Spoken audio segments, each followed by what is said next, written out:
Podcast Bismillahirrahmanirrahim. Assalamualaikum warahmatullahi wabarakatuh. Kembali lagi bersama saya Gunawan Songki, host dalam program podcast di kanal YouTube Universitas Muslim Indonesia. Seperti yang sebelum-sebelumnya, seperti yang lalu-lalu, bahwa kita selalu menghadirkan informasi-informasi terkait Universitas Muslim Indonesia. Kita ulas dalam metode podcast yang pastinya dengan pengetahuan yang sedikit lebih panjang dibandingkan dengan sekedar informasi media sosial yang lainnya.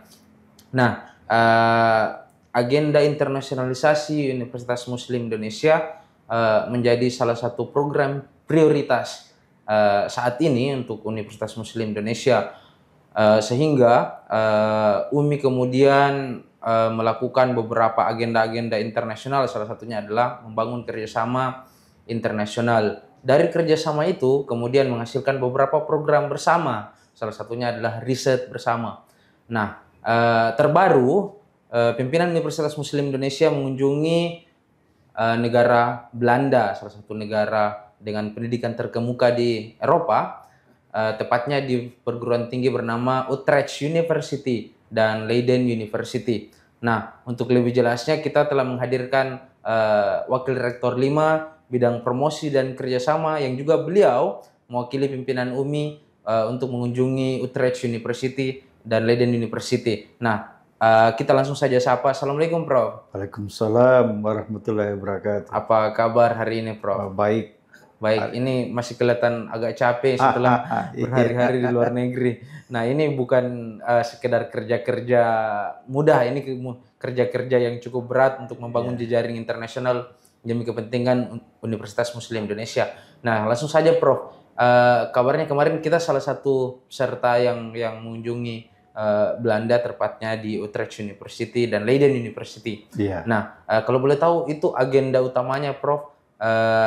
Itu kerjasama di bidang apa dan seperti apa gambarannya itu kunjungannya di sana, Prof? Iya, jadi memang kunjungan kedua universitas terkemuka di Belanda itu baik Utrecht maupun Leiden itu dalam rangka pengembangan kerjasama dalam berbagai aspek, baik berkaitan dengan kolaborasi penelitian maupun kita mendapatkan akses yang luas terhadap sumber informasi baru atau bahan-bahan temuan baru, khususnya dalam bidang hukum. Kita diberikan akses oleh Utrecht University untuk bisa kita akses sehingga ini bisa menjadi bagian penting dalam peningkatan kualitas pendidikan di Universitas Muslim Indonesia.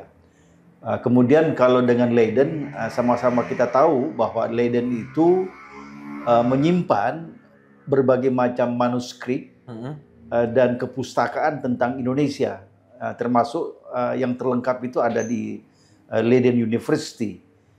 Kemudian kita ingin mengembangkan beberapa program termasuk riset bersama yang tidak hanya melibatkan perguruan tinggi Belanda. Kami juga rencana menggandeng beberapa mitra yang lain seperti National University of Singapore dan juga pihak-pihak yang lain dalam kerjasama itu, dengan harapan bahwa kolaborasi yang begitu banyak, kolaborasi yang melibatkan banyak perguruan tinggi, kita berharap bahwa nanti capaian-capaian yang kita hasilkan, termasuk dalam penelitian, itu bisa lebih berkualitas dan juga bisa bereputasi internasional. Sekedar informasi pemirsa kanal YouTube Universitas Muslim Indonesia, Utrecht University ini adalah perguruan tinggi terkemuka, masuk dalam top 100 perguruan tinggi terbaik di dunia. Tepatnya itu kalau data terakhir di tahun 2022, Utrecht University itu masuk peringkat 66 perguruan tinggi terbaik di dunia versi Unirank dan beberapa versi yang lainnya. Nah, kalau boleh tahu, Prof, ini kan ada kerjasama, itu kerjasama riset di bidang apa? Iya, yang pertama yang sedang berproses sekarang, kita ada riset bersama dengan University Utrecht University. Kita sudah membuat proposal penelitian tentang ketentuan hukum atau aspek hukum yang terkait dengan kebebasan berekspresi pada media sosial. Memang di dalam penelitian itu kami berkolaborasi dengan perguruan tinggi dalam negeri, yaitu Universitas Trisakti, yang sekarang prosesnya memang sedang direview oleh konsil penelitian di Utrecht University. Karena memang nampaknya dalam proses mereview penelitian di Utrecht itu cukup panjang, baik memastikan ketepatan metodologisnya, kemudian ketepatan pelaksanaannya, termasuk memastikan bahwa penelitian itu memang dapat dilaksanakan dengan baik dan mencapai sejumlah output yang diharapkan. Jadi intinya Prof, konsil ini dia semacam lembaga khusus yang ada di Utrecht University yang bertugas untuk mereview. Iya, jadi konsil ini mereview semua proposal-proposal yang terkait dengan pelaksanaan penelitian di Utrecht University. Nah, kita sudah mengirim proposal itu sekitar bulan Juli 2023 tahun ini. Nah, sekarang kita ke sana itu memang untuk mendiskusikan tentang bagaimana perkembangannya dan apa saja yang perlu kita benahi agar dalam waktu dekat penelitian itu bisa kita laksanakan begitu. Di samping itu tadi saya katakan bahwa Utrecht University ini memberikan kita akses, kita ke depan akan bisa mengakses temuan-temuan baru dalam bidang hukum yang dihasilkan oleh Utrecht University. Sehingga itu nanti bisa menjadi semacam referensi bahan bacaan bagi dosen dan mahasiswa kita, sehingga kita bisa meningkatkan lebih jauh lagi kualitas pendidikan kita di UMI. Dan satu lagi sebenarnya bahwa di Utrecht University itu ada satu pusat penelitian yang membidangi tentang termasuk air, kemudian kelautan dan keberlanjutan. Nah, kami sudah menyampaikan bahwa kami ada kerjasama dengan National University of Singapore tentang penelitian sejarah dan peradaban maritim Singapura, dan kita ajak Utrecht untuk berkolaborasi. Dan itu semuanya direspon. Saat ini kami mempersilahkan National University of Singapore itu untuk bicara juga dengan Utrecht University, sehingga nanti bisa beliau paham bagaimana rencana kolaborasi yang sifatnya tripartit itu begitu.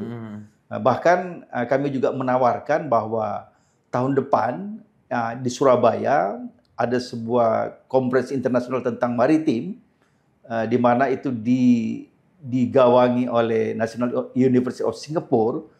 Kebetulan masih kosong satu pembicara. Harapannya nanti bisa dari Utrecht. Jadi alhamdulillah kami juga sudah dihubungi untuk itu. Insya Allah nanti Universitas Muslim Indonesia akan menjadi salah satu pembicara. Kemudian yang menarik, kami akan mengangkat konsepsi pemikiran Amanagapa sebagai salah satu referensi bagaimana kita mengelola potensi kemaritiman kita berbasis pada kearifan lokal yang tumbuh dan berkembang. Dan ini menarik karena itu juga memang menjadi bagian daripada kerjasama kita dengan National University of Singapore. Oleh karena itu, National University of Singapore meminta kita untuk menjadi pembicara pada kongres internasional insya Allah tahun depan di kota Surabaya gitu.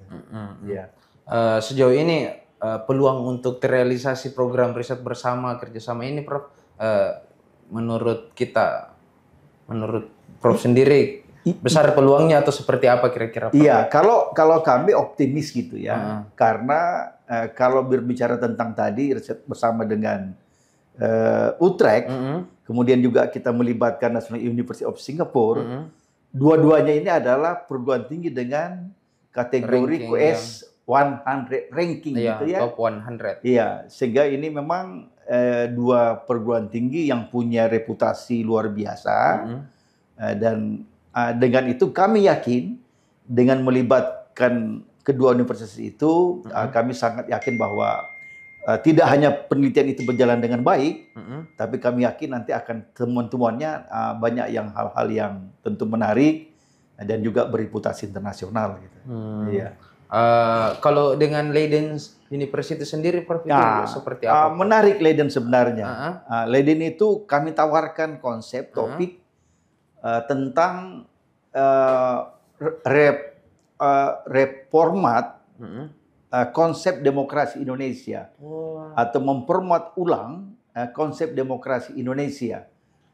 Kita tahu bahwa demokrasi yang sedang kita kembangkan di Indonesia itu banyak dipengaruhi oleh sistem demokrasi di Amerika Serikat yang punya latar belakang sosiokultural dan ekonomi berbeda gitu ya. Sehingga kita bisa melihat hari ini bahwa konsep demokrasi yang dikembangkan di Indonesia itu di sana sini ada permasalahan. Kami mencoba untuk memformulasi ulang konsep demokrasi itu dengan menggali dari akar budaya yang bertumbuh dan berkembang di Indonesia, khususnya di tanah Bugis Makassar, yang ratusan tahun itu telah teruji gitu ya. Dan kita sama-sama tahu bahwa di tanah Bugis Makassar ini konsep demokrasi yang dikembangkan itu yang berkembang dari latar belakang budaya orang Bugis Makassar itu sebenarnya lebih tua daripada konsep demokrasi yang dikembangkan oleh Rousseau. Rousseau itu kan dianggap sebagai bapak demokrasi. Tetapi konsep demokrasi di tanah Bugis Makassar ini lebih tua daripada Rousseau dan itu telah teruji dalam spirit zaman dan tantangan zaman. Oleh karena itu kami berhipotesis bahwa karena ini sudah teruji ratusan tahun, ini suatu potensi yang bisa kita angkat untuk menjadi format demokrasi Indonesia ke depan. Dan oleh karena itu kita akan menggali berbagai sumber-sumber yang berakar dari budaya dan pemikiran orang Bugis Makassar, yang kebetulan di Leiden itu tersimpan banyak manuskrip dan buku-buku ya tentang pemikiran orang Bugis Makassar, sehingga kita berharap bahwa dengan pelibatan pakar dari Leiden, dan ini juga membuat National University Singapura juga tertarik ingin terlibat begitu.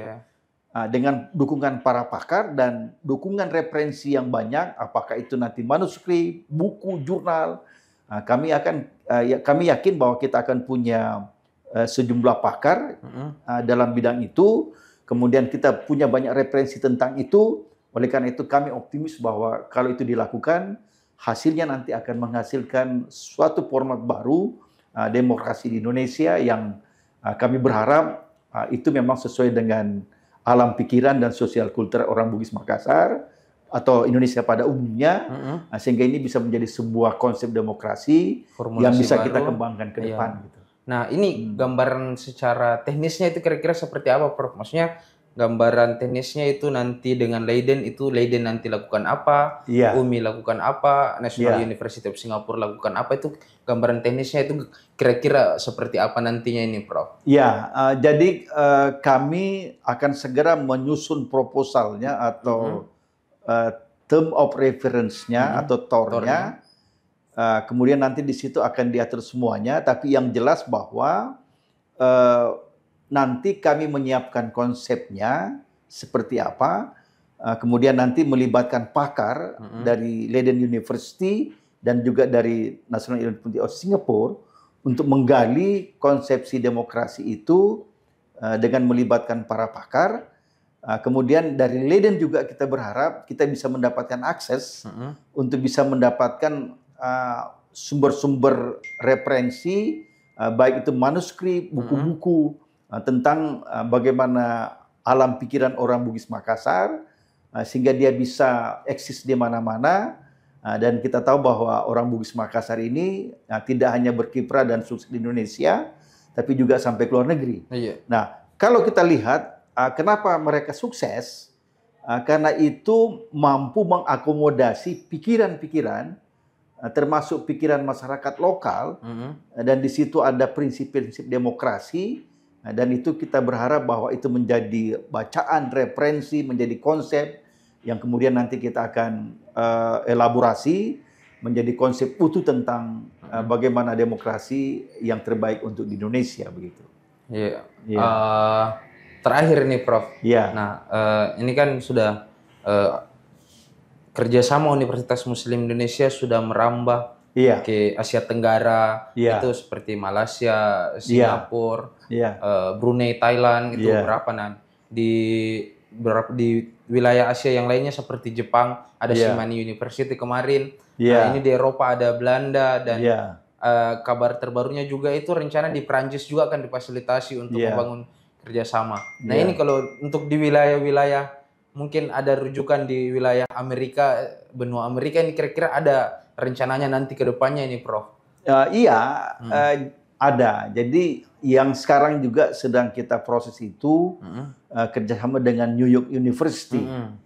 Kerjasama dengan New York University itu tentang bagaimana tentang reforestasi. Reforestasi itu bagaimana membuat aturan gitu ya. Reforestasi itu kan bagaimana itu pembalakan hutan gitu. Oh iya. Iya, bagaimana membuat regulasi tentang penanganan pembalakan hutan atau pembukaan hutan gitu. Nah, kebetulan waktu bulan Juli itu kan ada kunjungan Kevin Davis ya dari New York University. Juga ada Profesor Jadi ya dari Universitas Kebangsaan Malaysia. Waktu itu kita bicara tentang bagaimana konsep reforestasi kaitannya dengan pertambangan dan kelestarian alam gitu. Nah, kemarin ketika bertemu dengan Pak Dubes Republik Indonesia di Prancis, itu Bapak Muhammad Omar, kita disampaikan bahwa sekarang ini ada permasalahan nasional. Permasalahan nasional itu adalah produk minyak sawit kita itu ditolak gitu ya oleh negara yang bergabung dalam OECD. OECD itu adalah negara-negara maju gitu ya, yang menolak ekspor minyak kelapa sawit Indonesia dan Malaysia karena dianggap bahwa produk minyak sawit kita itu dan Malaysia itu dihasilkan daripada pembalakan hutan gitu. Nah, Pak Duta Besar itu meminta bagaimana kita melakukan sinkronisasi terhadap regulasi nasional kita agar sesuai dengan parameter OECD, sehingga nanti ini bisa menjadi jalan keluar untuk mengatasi atau bagaimana kita bisa produk minyak kelapa sawit kita diterima, khususnya di negara OECD, lebih khusus lagi negara-negara Eropa. Nah, kemudian kita redesign konsepnya. Jadi reforestasi itu kaitannya dengan produk minyak kelapa sawit Indonesia dan Malaysia. Nah, dalam hal itu nanti kita akan melibatkan Bapak Kevin Davis dari New York University dan juga Prof Jadi dari UKM gitu ya. Sehingga ini jadi kita tidak lagi hanya berkolaborasi dengan perguruan tinggi di Asia, Eropa. Nah, ini akan melibatkan perguruan tinggi dari Amerika. Dalam hal ini adalah New York University. Nah, yang paling terakhir sekali nih, Prof, harapannya untuk cita-cita reputasi internasional Universitas Muslim Indonesia dalam beberapa tahun ke depan. Ini kira-kira dengan penggambaran kerjasama internasional yang sudah semakin matang, pertukaran mahasiswa internasional UMI dengan mahasiswa internasional semakin banyak. Ini bagaimana gambaran optimismenya ini, Prof? Iya, kita optimis gitu ya dengan sejumlah fakta, termasuk pendaftar mahasiswa asing kita tahun depan itu sekarang sudah lebih 200 orang dari berbagai negara. Nah, jadi perkembangan itu membuat kita optimis ya. Dan memang apa yang kami kerjakan ini sebenarnya adalah mewujudkan cita-cita para pendiri UMI 69 tahun yang lalu, yang memang ingin menghadirkan pendidikan tinggi Islam yang berkualitas, berdaya saing tinggi, dan bereputasi internasional. Jadi 69 tahun yang lalu dengan hebatnya para pendiri UMI itu sudah mencanangkan itu. Menyusun konsep yang luar biasa. Iya, luar biasa. Oleh karena itu tugas kami ya sebagai generasi saat ini tentu ingin mewujudkan gitu ya apa yang diharapkan oleh para pendiri UMI. Yang kedua memang itu menjadi tantangan perguruan tinggi secara global. Artinya bahwa perguruan tinggi sekarang ini tidak lagi berkiprah atau berkontestasi hanya dalam lingkup nasional gitu ya. Kita harus bisa juga mencapai capaian-capaian internasional.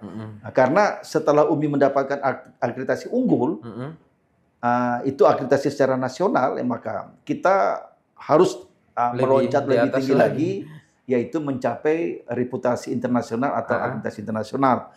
Itu memang cita-cita yang harus diwujudkan, dan berdasarkan progres yang ada, berdasarkan mitra-mitra yang ada saat ini, insya Allah ini kami yakin betul ya dengan ridha Allah Subhanahu Wa Taala, insya Allah ini terwujud gitu. Iya, amin amin. Iya. Ini cita-cita yang luar biasa sekali, Prof.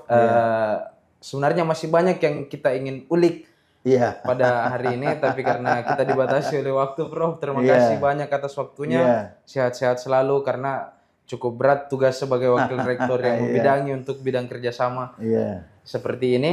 Nah, terima kasih atas waktunya sekali lagi, Prof. Saya selaku Gunawan Songki selalu mengingatkan kepada seluruh penonton kanal YouTube Universitas Muslim Indonesia untuk terus mengupdate informasi hanya di media sosial resmi Universitas Muslim Indonesia. Sekali lagi saya Gunawan Songki, terima kasih banyak atas perhatiannya. Saya tutup dengan ucapan wallahu waliyut taufiq wal hidayah. Wassalamualaikum warahmatullahi wabarakatuh. Waalaikumsalam warahmatullahi wabarakatuh.